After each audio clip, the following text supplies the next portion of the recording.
Hey everyone, back home and on the Breaking Science channel. So I'm here in Villa Yacante in the Sierras de Cordoba, and as you can see there is a radar right behind me. So they have installed a few of these all throughout this area of Argentina to help with the RELÁMPAGO as well as the cacti project. And it's really cool because we get to come out here and talk to the scientists and see the instruments, and you can hear the beeping, beeping behind me, but there's also just incredible views. Let me flip this around real quick.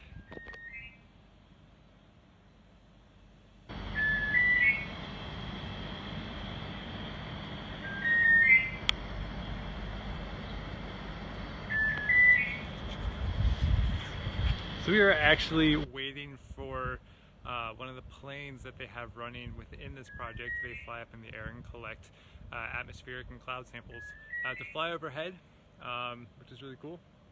Yeah, so we're having a great day. I hope all y'all back home are having a great day, and I'll talk to you soon.